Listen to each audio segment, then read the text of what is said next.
Hello po mga kadiskarte. Ayan po, papakita ko po sa inyo kung paano hasain yung ganitong klase ng lagari. Tawag po rito ay tabig. Ang hasa po niyan is puro atras. Mas lamang yung nabandang papunta sa hawakan. Subsob po kaysa sa ordinaryong lagari na ginagamit talaga pamputol sa mga karpintero.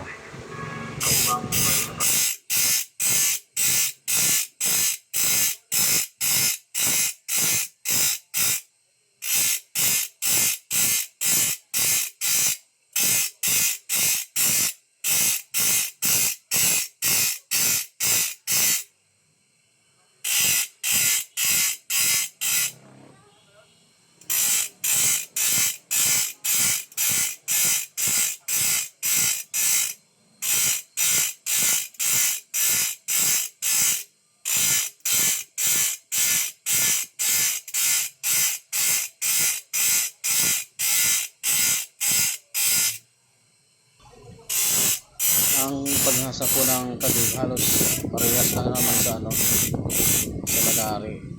Apat na posisyon din yan. Kaibahan lang, medyo malaki talaga buka ng tabig. Saka na malaki din ang ngipin kaysa sa mga lagari na ginagamit sa plywood o sa pang construction. Tsaka ang ngipin pala nito subsob na subsob talaga siya. Para paghila mo makapit siya. Ayan po, bubuksan na natin siya.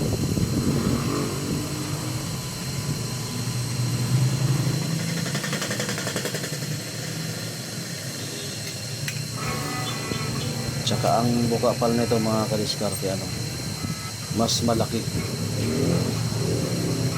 Yung blade niya talagang mas nakaangat yung buka.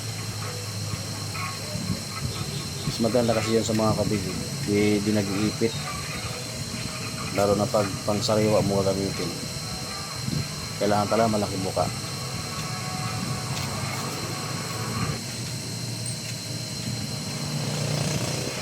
Marami pala yung tawag dito sa kabig na to.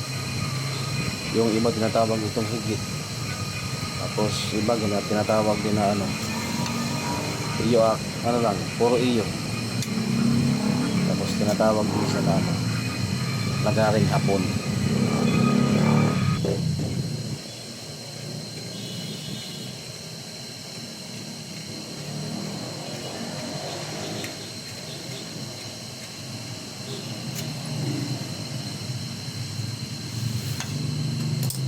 Sa pagbukaan naman po pala pwedeng dalawang baliktaran.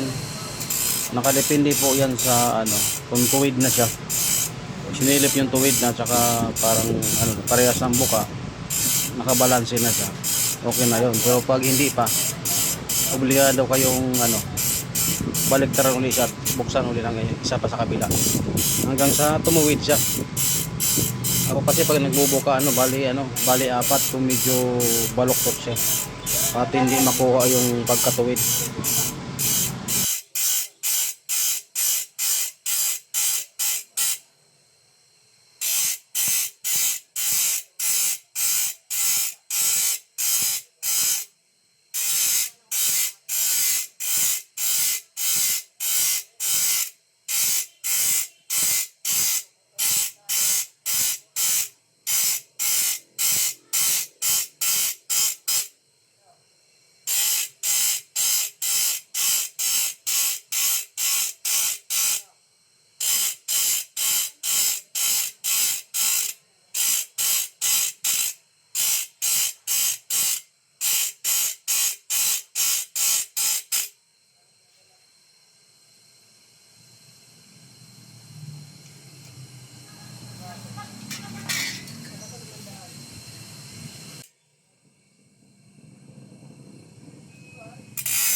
Madali lang po maghasa.